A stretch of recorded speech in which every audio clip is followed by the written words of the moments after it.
What I fear more are health problems more than crime, poor quality medical care in other countries. That is a big one. You do question yourself as a parent and think, am I completely irresponsible? My kids, when they were much younger, got very sick in a couple of messed up places that maybe I shouldn't have taken them to. Once we were on a small island in Indonesia, and my little one, James, was very sick. We didn't know what the heck was wrong with him, and it was scary because there literally was no doctors on this little island. So I thought to myself, what an irresponsible parent I am. If, God forbid, my son gets really sick here or frickin' dies here, I'm gonna kill myself.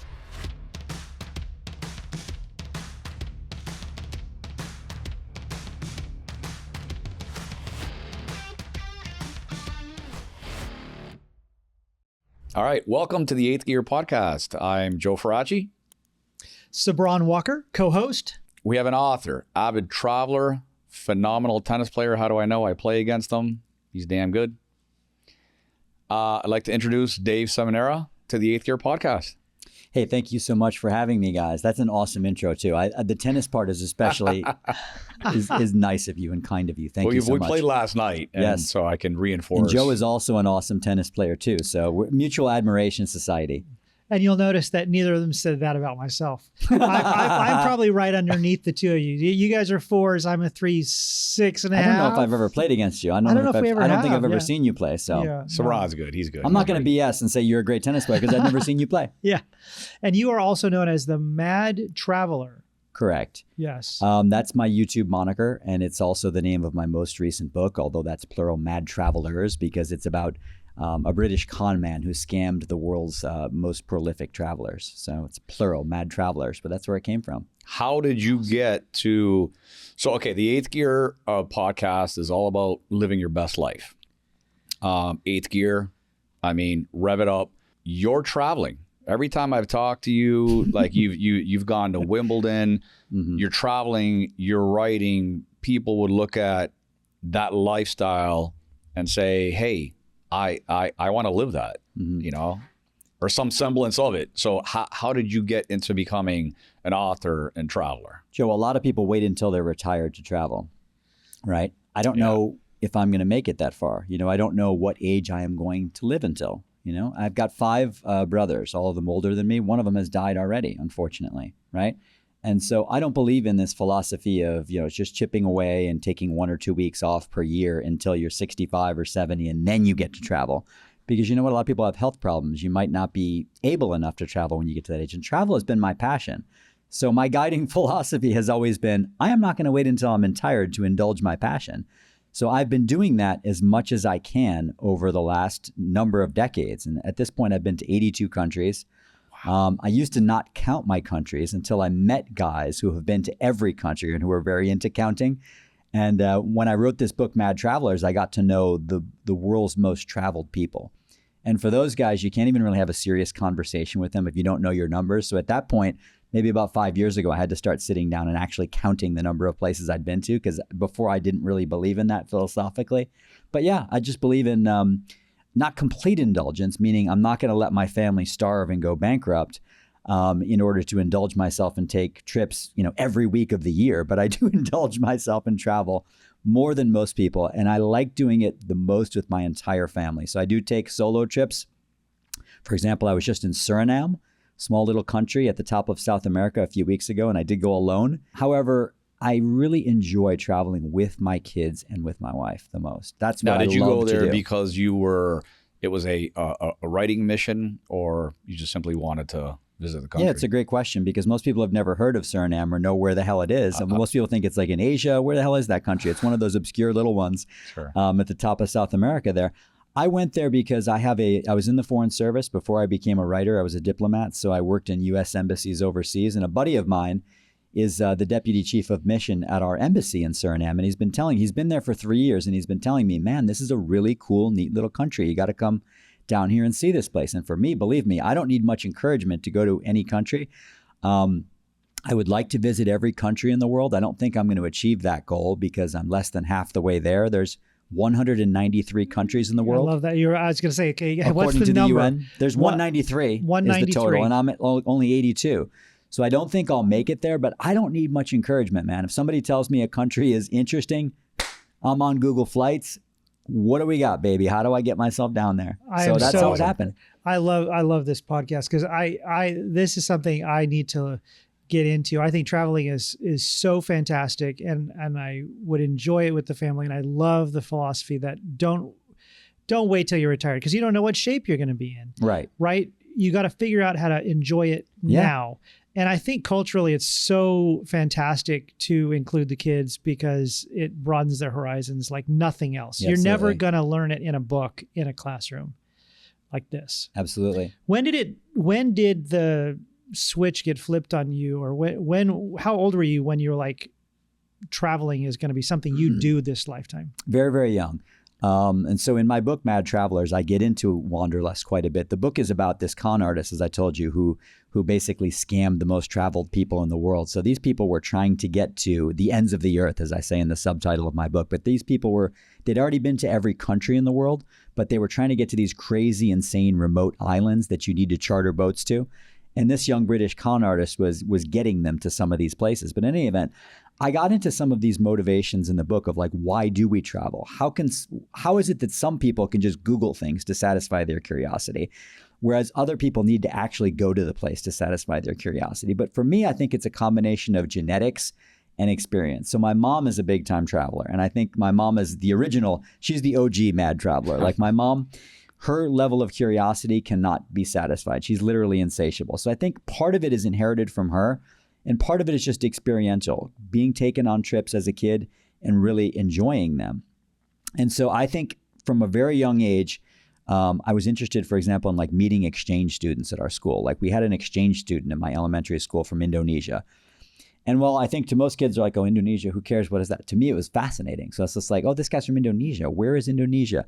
And I've always sort of been like that, where I love meeting people from other countries and finding out what life is like, where they're from. So there wasn't much of a fear to get over in terms of like living that lifestyle. And I'm asking that question because I know that there's a lot of people that will be listening to this podcast. And, as I said from the very beginning, this is about living your best life.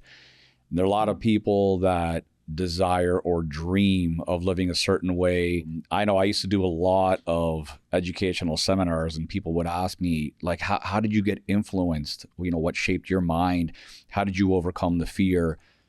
So you didn't start off as an author, and let's say an avid traveler. I mean, you had an influence from your family, your upbringing, but how, as Sabran said, right? Like I really want to touch upon this. How did you make the transition into what you were previously doing and saying, I've got to overcome this fear? Because that's the biggest challenge for most people, right? That sounds nice, but I've got my 9 to 5 and I've got my family. How do I live that life? Like what's the decision-making process? What are the things, the barriers that you had to overcome, if any? Overcoming fear is a constant process. I mean, but I'll say that, you've got competing forces working inside your head when you're someone like me. There's fear and there's also curiosity, and which one is going to win, right? So there's the curiosity of, I wonder what a place like Suriname is like. And then there's also the fear of, is it safe, or will I die in their crummy airline in a plane crash or wherever I'm going? Give you an example, this last trip to Suriname. So I'm there alone, okay? I arrive, there's like a torrential rainstorm. I'm there, I arrive. You arrive in a new, unfamiliar country, right? It's pouring rain outside, and I'm arriving at 3-4 o'clock in the afternoon. In the morning, I'm scheduled to go on a boat on the Suriname River on an open dugout sort of canoe, right? On this 3-day-long trip to these native villages where there's no roads leading to these places, right? So you can't get there in and out of roads. The only way you can get there is along the Suriname River to these isolated villages. And I'm thinking to myself, and I know there's no canopy on this boat, right? So there's no protective covering. And I'm thinking to myself, what the hell am I doing here? That's gutsy. And so the taxi driver was telling me, how come you came here? Why'd you come here now? We call this the little rainy season. And I said, what little rainy season? My friend didn't tell me anything about this. Right? I'm like, what do you mean it's the little rainy season? He's like, yeah, there's going to be rain for another 2 weeks. I'm thinking to myself, damn, what have I gotten myself into? Tomorrow morning, I'm going to be out on this canoe in the freaking pouring rain. I've got all my camera equipment and stuff like that. Am I going to like destroy all of my equipment? I was thinking to myself, this is like insane. And then the next morning I wake up. Schedule a canoe. It's like an Uber canoe. No, there's tour companies down there who will arrange it, but you still have to go to this little village. You still got to get on this canoe and travel for between 1 and 5 hours to get to these different villages along this river. And the next morning I woke up and it was still pouring rain. And I'll be honest with you, I was thinking to myself, what the hell is wrong with me? What am I doing here? I'm here alone in this, country. It's pouring rain. I'm going to be out there in a canoe getting freaking wet, and this is going to completely suck. And there is that fear. And then I was thinking, man, this is a huge mistake I'm getting myself into. That's what I was thinking on day one and day two of this trip. Then all of a sudden, like many things in travel, like your fortunes can change in an instant, right? Yeah. I get on this van. I'm picked up with these other people. We get out to this village, and wouldn't you know it, the God shined on us. The rain stopped. It stopped raining.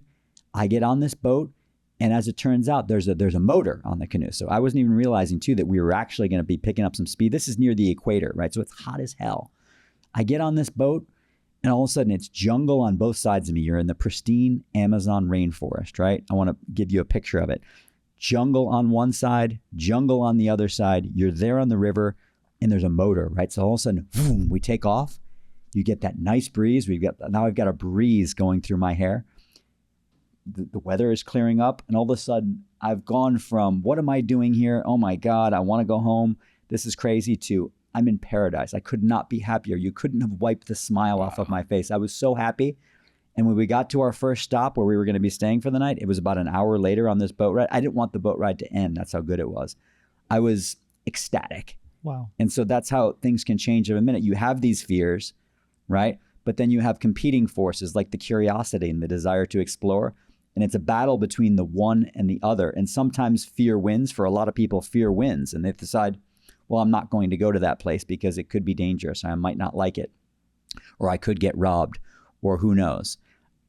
And then for people like me, the curiosity is stronger than the fear, and the curiosity wins. So that would be Awesome. the kind of thing that would hold you back from actually experience a level of life that is there to be experienced, but you never reach it if you let the fear continuously stop you. It does take someone a little more elevated to win that mental battle. But at the same time, you would, and I imagine I know what you're going to say, which is the curiosity has far superseded the fear, because you've experienced it. Maybe like the first time you were unsure, second, but the more you do it, the more real it becomes, where there's no question curiosity is going to always supersede fear. Absolutely. I mean, I have to be honest too, people joke about travel addiction, but like I am a travel addict. Like there's many addictions. I think it's a positive addiction, but there's a lot of things you can become addicted to in life, right? You can be addicted to porn. You can be addicted to alcohol. You could be addicted to drugs. Travel is my addiction. And it's one of those things where you have to, I think it's a positive addiction, but you do have to sometimes keep yourself in check too, because it's something where you don't want the only pleasurable experience in your life to be things that are exotic or far-flung, meaning that you don't want to just get to a point where you're so jaded that you have to go to the Taj Mahal in India or some jungle in Suriname to have fun. Yeah. You also want to be able to enjoy a walk around the block with your dog and your kids and the little things like that. So it's also, travel is incredibly rewarding. And for me, it's the guiding thing in my life. It's my real passion and my real addiction, but it's also one thing that I have to keep in check too, because I do know some travelers who get a little carried away, I know travelers, and I've written about them, guys who are so addicted to travel that they have literally lost their families. These guys have been through 3-4 wives because it's like, oh, no, I got to go to, this week I'm in Uzbekistan, and the next week I'm in Tajikistan, and the next week I'm in Sierra Leone, and the next thing you know, guess what? Your wife's divorcing you. I was good. That's my next question. And I can see that for sure. Yeah. And so how do your kids and wife, was there a point where you had to really massage this concept into your family to get agreement? Yeah, bring them along. Listen. Well, bring them along, but sometimes they don't want to go. There's an annual negotiation of the big summer trips, right? Okay, so tell us. My kids and wife will say, how about Italy? And I'll say how about the Galapagos instead? Or they'll say, how about Greece? And I'll say, yeah, but I really want to go to Cambodia. They are, I was going to use the word tourist. That's not fair. But they are pleasure travelers, right? And so meaning that they want to go to places that are interesting and comfortable. They've seen but on comfortable. television. Yes. And so I want to go to weird and unusual places, off the radar places, places where there aren't a lot of tourists, the Surinams of the world. Is that where you extract your highest motivation to write, by going to these, I don't know if exotic is necessarily the right word, but unique places? So I should be more strategic like that and only travel to places that are, more marketable for articles and books and things like that. But I actually don't really think like that. My curiosity is really what guides me. And so the Surinams of the world are actually less marketable in my profession than the Italys of the world, meaning that for every one article that's published about Suriname, there'll be 10,000 about Italy. So it would actually be more strategic on my part to go to the places that my family would like to go to. Yeah. But I don't think strategically like that. As I said, my curiosity really guides me. And I am I feel alive in edgier sort of places, more unusual sort of places. I am not happy when I go to a place and I look around and every other person has a camera and is taking pictures of something. I am very unhappy in places like that. So I do indulge my family in going to places like that. So yeah, like what? Tell us to that summer thing that goes on the with your annual family. Summer trips. Yeah. So tell us. So they said Greece. You said how about Cambodia? Like what? How does that play out? And so I'll give you a perfect example. So 2 summers ago, they're really into Europe, and Europe for me, especially in the summertime, is not my favorite. Too crowded, too much going on. Plus, I have to plan it way far in advance. I plan things last minute. And you want to try to plan a European vacation to a popular European country, like in May when I usually get around to these things. Forget it, right? Like you're banished to the 1-star places on Booking.com, right? And you're not getting an 8.0 start place or a 9.0 start place if you plan a trip to Italy in May, right? So, anyways, what happened is I said there's a compromise involved. Okay, you want to go to Europe? Fine, I'll give you Europe, but let's go to a corner of Europe I've never been to before. So I'm looking at the map. Where haven't I been? Finland and the 3 Baltic countries. By the way, when you're planning, right? Does cost have anything to do with? Okay, cost has something to do with it. Okay, I'll get to that. So, but I said, okay, we're going to Latvia, Lithuania, Estonia, and Finland. They were like, huh? You said we were going to Europe. Well, those places are in Europe. Yeah. So there you go. So there's a negotiation involved there. Okay. You wanted Europe, fine, I'm going to give you that.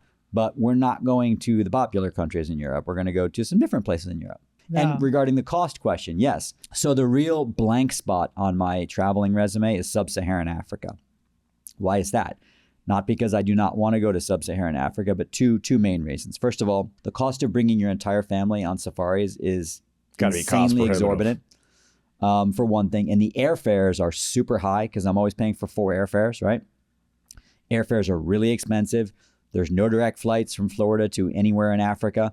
Plus, it's an overnight flight to Europe and then another super long flight from Europe to Africa, right. Which although I love travel, what I really like is actually being places. The actual getting there is what I hate the most, especially on airplanes.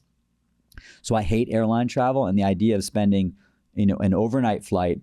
And then to get a decent fare to Africa too, they won't let you hang out in Europe for a while. Then you got to connect right away to Africa. So that has not happened yet. So yeah, cost is a factor. We just need to purchase our own plane already. I mean, I can't imagine too. I mean, Sub-Saharan Africa, there's got to be some danger involved too, trying to get your whole family to a place like that. There isn't as much danger in these places as people think there is. Okay. But are you less inclined to take your family in these maybe questionable places? Okay. As opposed to you going on your own? These are really good questions. And so what I fear more are health problems more than crime, to be honest with you, because if you look at the U.S. crime rate versus like a lot of other places, the crime rate here is higher than a lot of different countries on earth, right? And we live here. I don't think about crime that much. Now, would I book my family to Mogadishu tomorrow? No. So there are a few countries I wouldn't go to because of crime and safety. Very few. Okay. Very few. Out of 193 countries, like a half dozen that I wouldn't go to due to high crime rate or safety. Health is another factor, though. That's a different thing. Poor quality medical care in other countries. That is a big one. Now, my kids, when they were much younger, got very sick in a couple of messed up places that maybe I shouldn't have taken them to. Once we were on a small island in Indonesia, And my little one, James, was very sick. We didn't know what the heck was wrong with him. And it was scary because there literally was no doctors on this little island. There was a nurse, and thank God he got better. But it was very scary because I thought to myself, what an irresponsible parent I am. If God forbid my son gets really sick here or frickin' dies here, I'm going to kill myself. Right. And we also had him get really sick in Peru. We were in the Sacred Valley, very high elevation, small town in Peru, 12,000 feet elevation, something like that. He was very sick. I didn't know what the hell was wrong with him. Thank you, God. He got better. But again, you do question yourself as a parent and think, am I completely irresponsible bringing my child to some remote place with poor medical care?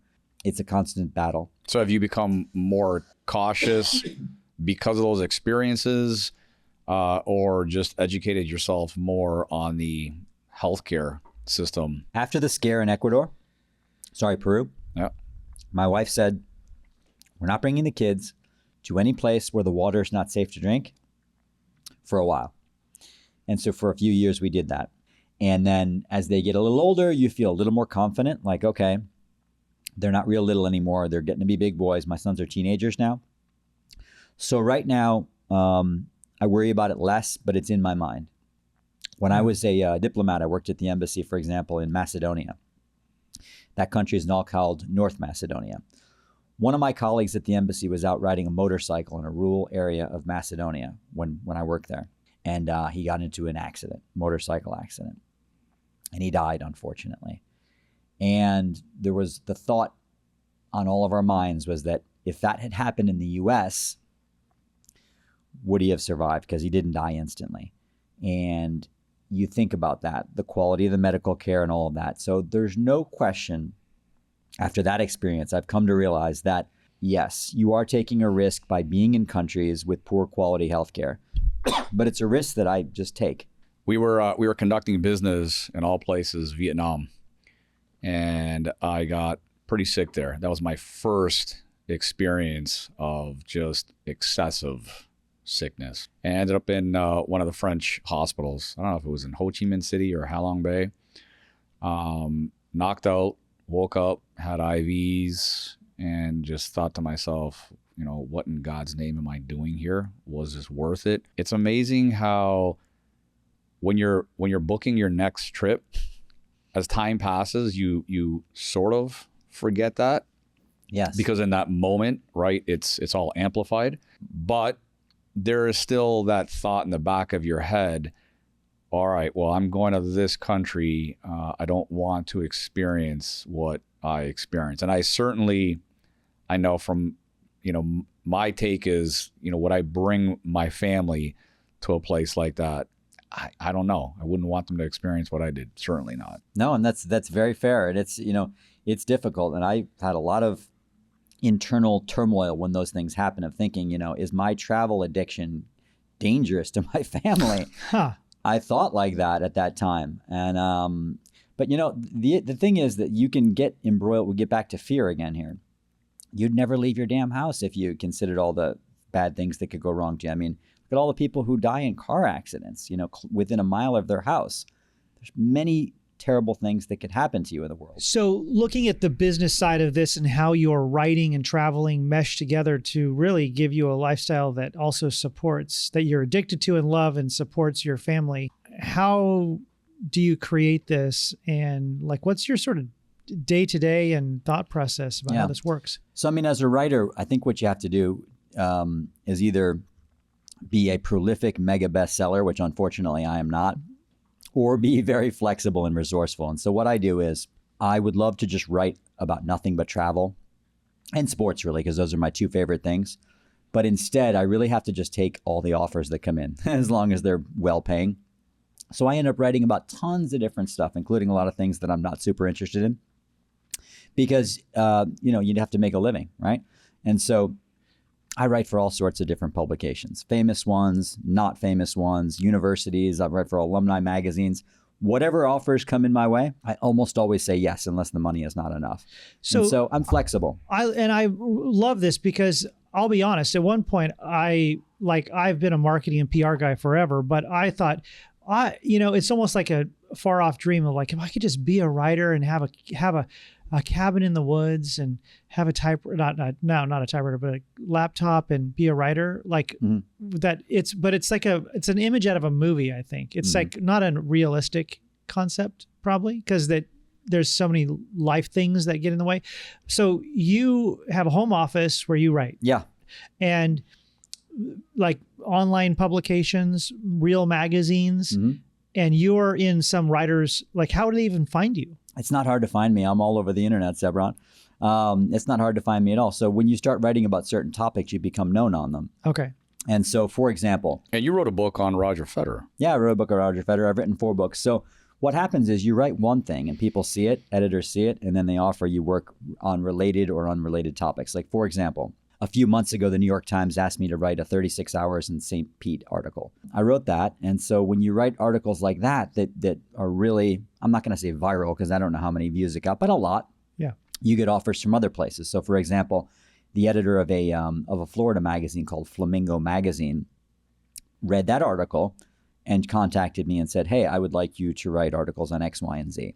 And sort of that's what happens is you become known on a topic or you write on a topic, and then you get more offers of work on that topic or on different related topics.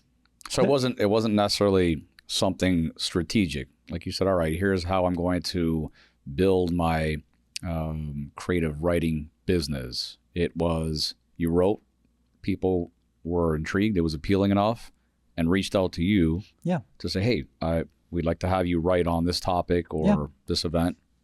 Many things are so accidental. Let me tell you how I got involved in this business. It's a tennis-related story. You'll love this. So after I left the Foreign Service, I had a job for a period of time at the Chicago Council on Global Affairs, which was kind of related to being a diplomat. It was more in the international relations realm, right? And then the recession hit. This was January of 2009, I think it was. And they lost a lot of their major funding, and myself and a few other people lost their jobs. And that was a bad time to be looking for a job, right? And so I was just thinking to myself, well, what will I do? Maybe I'll do a little writing or see if I could do some freelance writing. But I had never really been paid to write articles before, so I wasn't really a legitimate writer. So I was kind of just messing around a bit. I went to a couple of tennis tournaments where I was able to get credentials to write for, let's say, a fledgling publication, which was called Tennis Week, which really did not even pay writers. But what they offered was credentials to tournaments, basically. Like, we'll give you a credential to a tournament media if you will write articles for us, right? So I went out to the Western and Southern Open, which I think was called something else back in those days. I don't know what. Tennis tournament in Cincinnati. And there was a match between Andy Murray and someone else. I forget who. And they had a crazy long point. I think it was 54 strokes long. Wow. And in the press conference, someone brought up a question saying, was that the longest rally ever?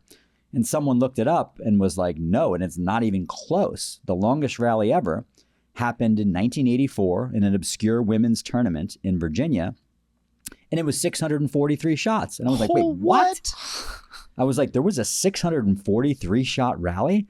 So I Googled this and I was like, this rally was 643 shots and it lasted 29 minutes. Come on. And at that time, at least, this is before the famous Isner-Mahut match of Wimbledon. At this time, when I was at this tournament, that was also the longest tennis match of all time. It was, I forget how many hours. I believe it was 6.5 hour long, the tennis match, right? And it was a straight set win, too. How well documented was that? That seems It was an actual Virginia Slims tournament. This wasn't an amateur tournament. It was a pro tournament. At the time that their circuit was called the Virginia Slims WTA. And this was a tournament in Richmond, Virginia. There were people there. It was prize money. This was not some crazy amateur thing. There were actually people there.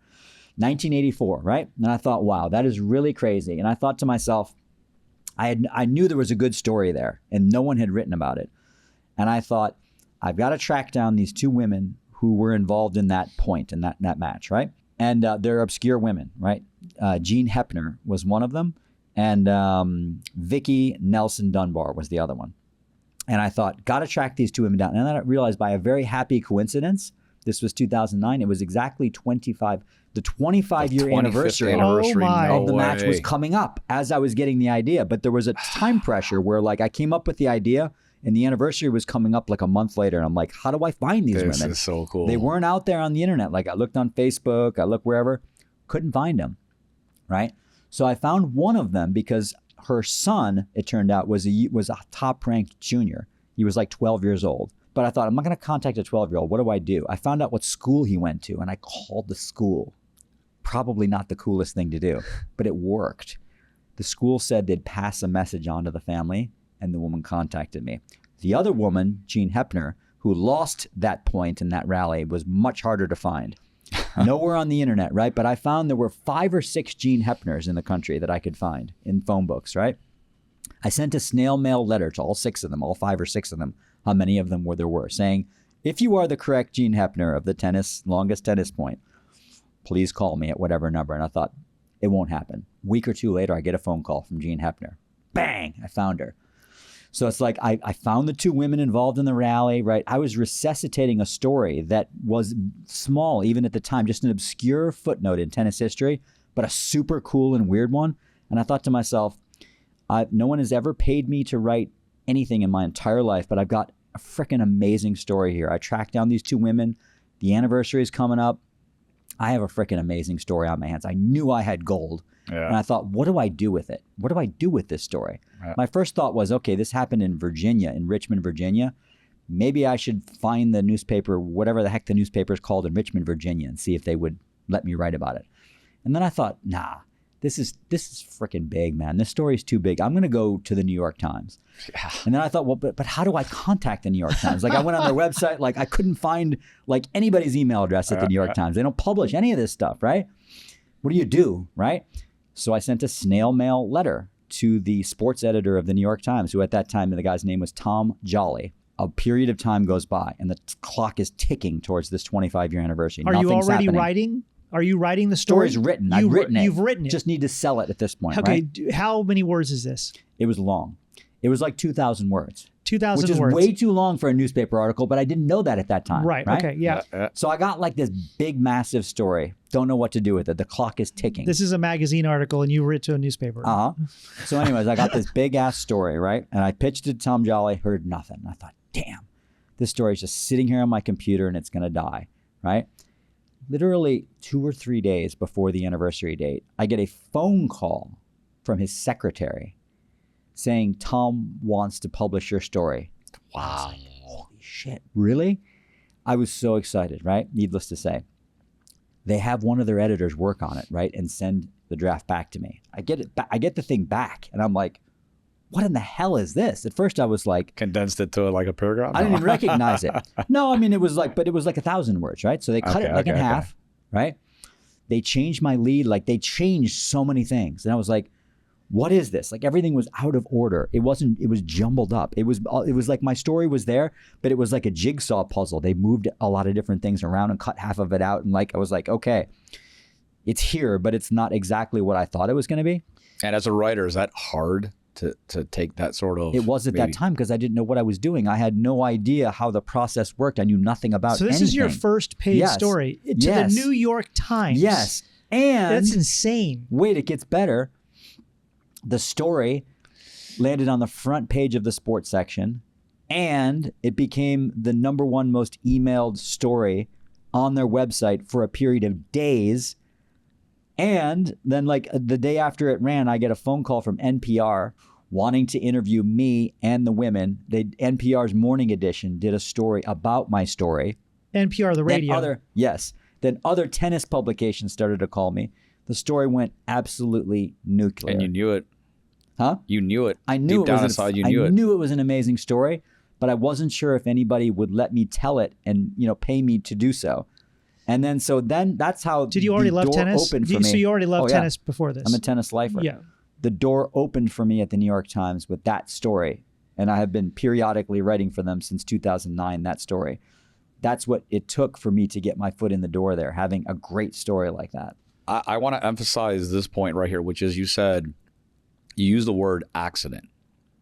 Me personally, I don't believe that to achieve success, it's an accident. Look at the steps that you took to be able to get to that end point. Yes, there was challenges. There was maybe some doubt that you had on whether the story was going to come alive. And I'm not saying that everything that one does is going to hit. But ultimately, the more lines you put out there, the higher your chances of catching something. So the point that you're making here and that I'm making is there was no fluke or coincidence in success. That might not have happened in your very first story. It could have been in your second, your fifth, but it happened. Oh, but what I say accidental is, if I hadn't lost my job, if a number of different things hadn't happened, if I hadn't decided to left the foreign service, these are things that happen all the time. And I'll tell you, and a lot of success stories. Hardly a month goes by. That happens to people. Like it. But I'll tell you though, life is very complicated. Hardly a month doesn't go by when I or Jen doesn't say, did we make the right move leaving the foreign service? Because, I had a very cushy lifestyle as a diplomat. We had free housing. When you're a U.S. diplomat, you get a very nice house in these other countries, sometimes with a pool. You get free private schooling for your children. You get a pension, which is not something that's usual. And most jobs don't have pensions. The foreign service still have pensions. And so, do I look back and think this was the greatest thing ever? I don't know. Sometimes I think that I made a mistake leaving the foreign service. It's difficult. I tell you, I think there is, effort is one thing, and you put in effort. There's no doubt about it. But luck and timing is so important. It's so huge. I do think that. But don't you agree, Sabran? Like you create. Look at your success. I say my success. There is an element of creating your own luck. You do create your own luck, but like I was reading something Mark Cuban wrote just recently, and he was calling bullshit on so many of these super wealthy people that, quote unquote, like they've made their own way to become a billionaire, and he says they say things like, well, if all my money went away within 1 year, I'd be back in this position because I know how I did it. Yeah, when I don't necessarily agree with that. He calls bullshit on that because he's like, I am a billionaire, yeah, but it was, there's no overnight success, and I became a billionaire at a time when the internet exploded into a bubble, and I just happened to be at the right place at the right time. I'm not that smart. Yeah, I'm a smart guy, but I'm not that smart. I was at the right place at the right time, and I made some good decisions at the moment. And so he was just saying that there's always a little bit of luck and timing. Oh, absolutely. I mean, there's always hard work and luck, and whether it was 10% luck or 90% luck differs from one person to another. But anybody who says they didn't have some good fortune along the way is, I think, FOS. But that's my opinion. No question. But ultimately, when you had this desire, and you were gonna do everything you possibly could to make that story come alive. Mm-hmm. I mean, there's something. He wrote to the New York Times. Yeah, there's something to be said about that. I mean, I've had similar conversations with people in the real estate world, right? And I say, okay, that wealth was created, and you can argue it was coincidental wealth. All right, true. But the reality is, in 30 years that I've been doing what I've been doing, there was a lot of, from the very onset, without having that right frame of mind, you're not going to be willing to go through the grind. You're not going to be willing to sustain the hard times. You're probably going to give up a lot easier than the average person. I mean, there's a formula. Yeah. Right? And to a certain extent, everyone has their formula, but you went through this formula. It wasn't just happenstance, right? I mean, the ability to tackle fear and your self-confidence is huge. Because if you don't have any self-confidence or enough, then you're not going to push through the fear barrier. Here's the thing. When you're talking about any sort of creative endeavor, like in writing is a creative endeavor, I have a friend who's in the music industry. If you want to work in one of these creative endeavors, your first problem is numbers, okay? Because there's too many people who want to do those things, right? There's not enough people in the world who, my dad would like to say, there are not enough people in the world who want to dig ditches or take out trash, right? But there are many, many people who want to, let's say, work in Hollywood, or who would like to be a writer, or who would like to work in the music industry, those things. So first of all, the problem is numbers. You want to start to think about it as, is it really meritocratic? Is the writing industry meritocratic? And I would say, no, it isn't. So there has to be some luck involved there. These days also, aside from luck, and I hate to say this, but the publishing industry is really based upon many superficial things like follower count. So I'll tell you right now that you could be an amazing writer, But if you have 11 followers on Twitter and 13 on Facebook, are you going to get a large advance for your book? You probably are not. Right. But if you are some clown who's not a good writer at all, who has a very large social media following, you will get a very large book advance, for the simple reason that the company makes the calculation that, okay, all that person has to do is promote their own book on their own account, which already has millions of people, and the thing is going to sell. Right. And so there's a lot of superficiality. What's the inherent lesson there? And I'd like to tie that into the fact that I do digital marketing for a living and represent a lot of clients. Yeah. And the value in today's marketplace of being good on social media and taking responsibility for that as a business owner is incalculable. When I talk to a business owner who's like, I don't like to be on social media. I don't want to be I don't want to be an influencer. Yeah, I don't want my luck. face.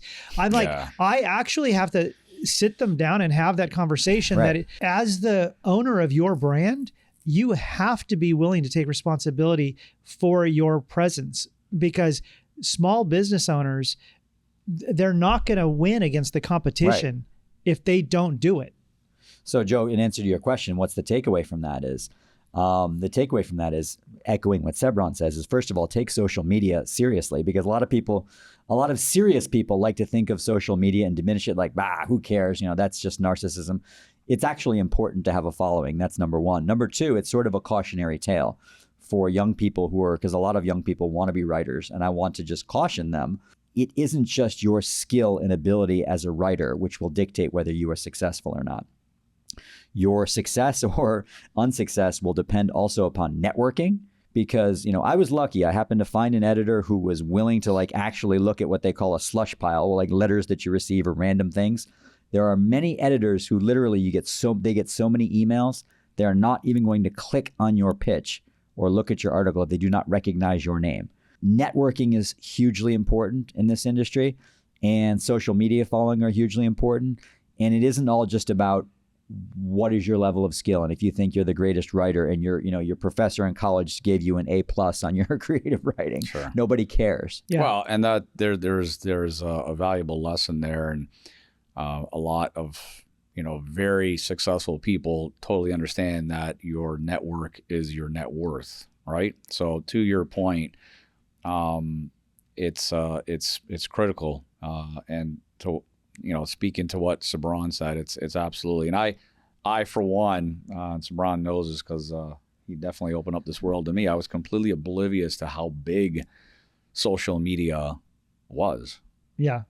Now, to that point again, let's now jump into, because I think it's interesting to look at you discounted the value, let's say, of YouTube and social media a few years ago. Yeah. And you have relatively recently actually put some attention on the Mad Traveler, which is a YouTube channel, and doing some things to build this as part of your, as Joe points out a lot, you have to have multiple streams of income. Right. And YouTube is not a joke today as a stream of income. No, it isn't. Social media is not a joke as a stream of income.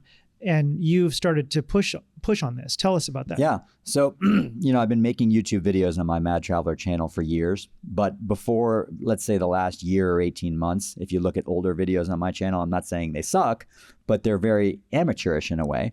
And that doesn't mean, amateurish videos on YouTube can sometimes still get a lot of views. I mean, I have very amateurish videos on there that have 200,000, 300,000, 400,000 views because the content in them is interesting enough. Yeah. But if I'd done them professionally, they could have maybe millions instead of a few 100,000. And so I started to take it more seriously, and I found that I actually love YouTube. Like, I'm enjoying it more and more. Like, I'm sort of becoming addicted to YouTube almost as much as I am to travel. I really enjoy it. Do you are shooting videos when you go to Suriname and these other countries, and then you're posting that on YouTube, and it's all related to, like, you're on the ground, you're doing that, you're interviewing locals. What is the channel sort of about? Yeah. So the channel it's a visual manifestation of my wanderlust. Okay. And so it chronicles my travels.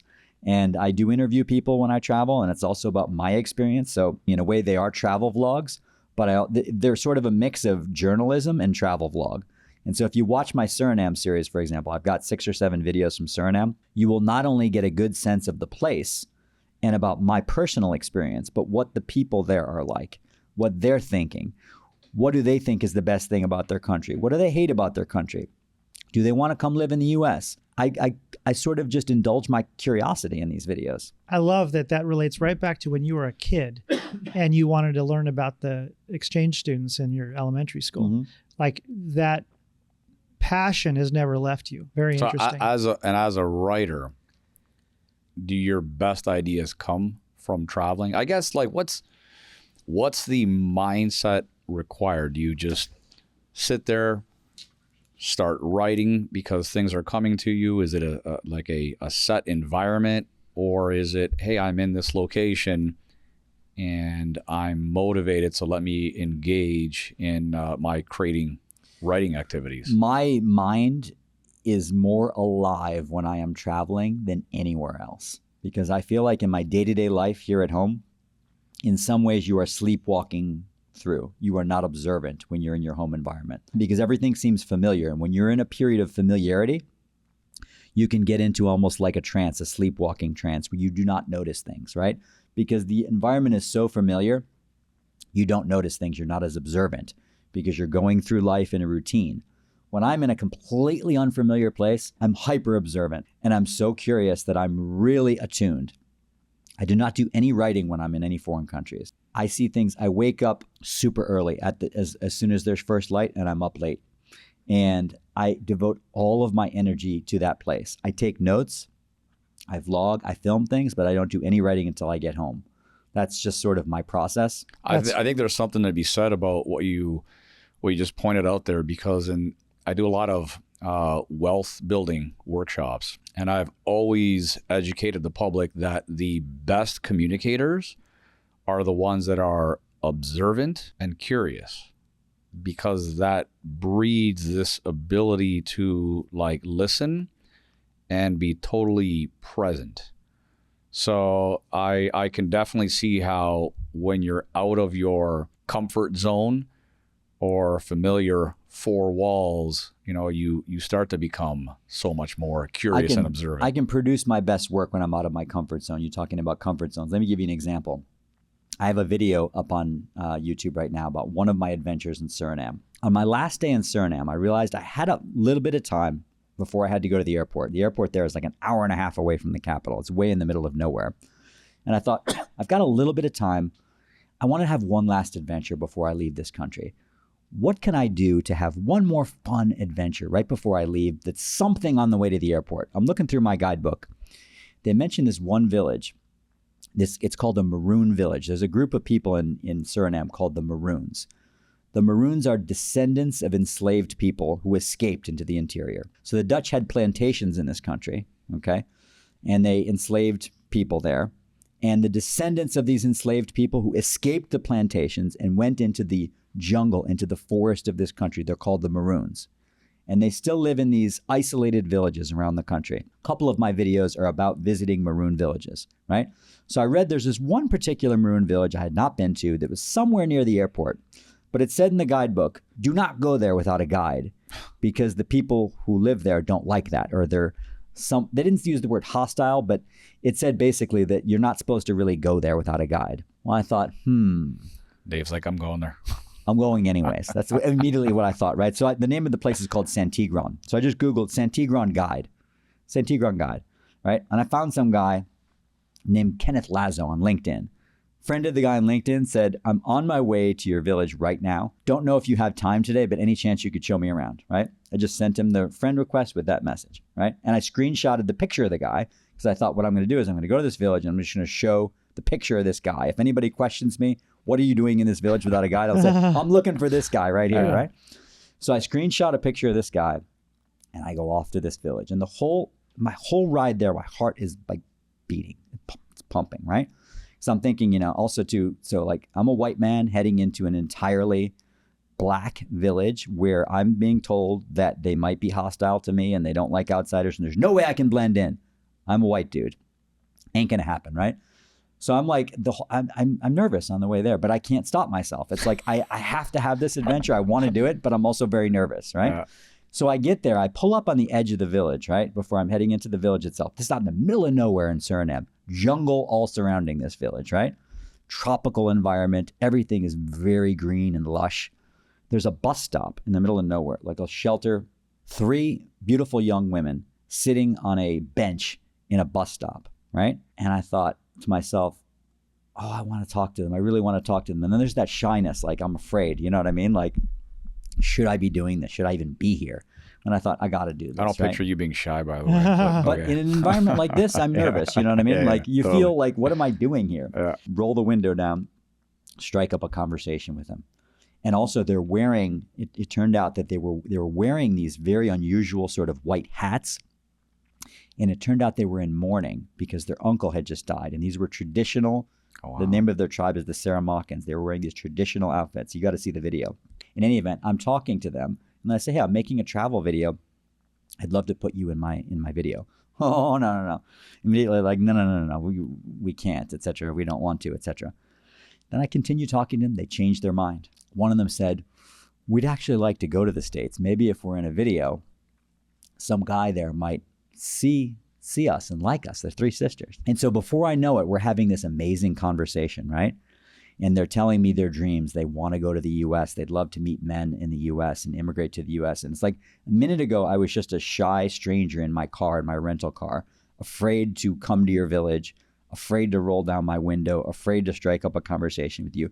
The next thing I know, I'm sitting on a bus stop shelter with these 3 beautiful Saramakan sisters pouring out their dreams to me of what they wanted to do. And as it turned out, I had the most amazing time in this village. After I met them, I met all these other people. They showed me around. And it was like, you know what? The guidebook told me don't even come here.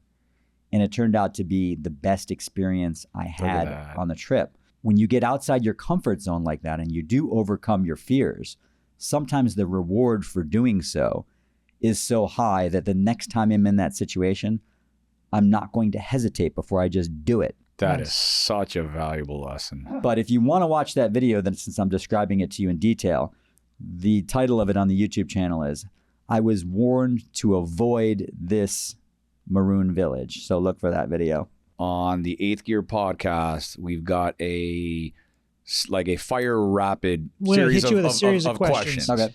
All right. Well, I'll start it off pretty simple. Pen, paper, laptop when you're writing. So I take notes with small little notebooks and a pen when I'm on the road, and then I write with a laptop when I get home. How much did you get paid for that original New York Times story? Oh my God, that's a really good question. I think it was $400. All right. You're a writer. What's the best book you've ever read? Ooh. Imagine asking that question. You said rapid fire. First thought. Dude. No. First thought. Yeah. First thought.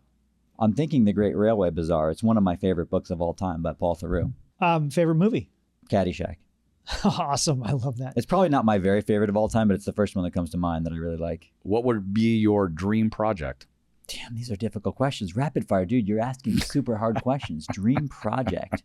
I'd like to have Mad Travelers made into a movie. What's the most interesting place you've ever visited? It might be Suriname because of the unique mixture of cultures there. So it is Creole, it is Maroons, it is Indian, it is Indonesian. They call it the most African country outside Africa and the most Asian country outside Asia. And I think because of the unique mixture of cultures there, I would have to say Suriname. But there's a recency bias too, because I was just there. True, but take note. I mean, people that like to travel, Suriname, #1 country. That's interesting. I never would have thought. I don't even know if I think I knew that country before. I'm going to have to Google that, to be honest with you. All right. Country with the best cuisine. Italy. Okay. Sorry, I'm going to give the boring answer there. Where are you headed next? It's okay. So we're discussing this right now. So there's a couple of different options. Either going to be a trip to the South Pacific, which would include Fiji, Tonga, and Samoa, or we're going to go to Mongolia and South Korea. That would be another trip. Or it's going to be Paraguay and Bolivia. Why Paraguay and Bolivia? I've only got a few countries in South America I've never been to, and those are a couple of them. So it's going to be the summer adventure, the Great Seminara Summer Adventure is going to be one of those 3 regions right there. What advice would you give your 20-year-old self? Go into finance or something more lucrative. Okay. All right. It's been great having you on the show today, Dave. Thank you. Dave the Mad Traveler, YouTube channel. He's an author. Look for his latest book that's not out yet. No, it's out. It's out. Came out in 2021. Name it again. Mad Travelers, A Tale of Wanderlust, Greed, and the Quest to Reach the Ends of the Earth. Very long title. Very long subtitle. And you just Google it on Amazon. Or anywhere, yeah. Okay. And I just want to say, so aside from being an author, avid traveler, more importantly, good friend. Thank you for being on the show. Much. Appreciate it, guys. Thank you so much. Thanks for joining the 8th Gear podcast today. Make sure you like, subscribe, make a comment below, and hit the notification so you get our next podcast coming up. Again, thanks for joining us. Great guests. We'll see you next time.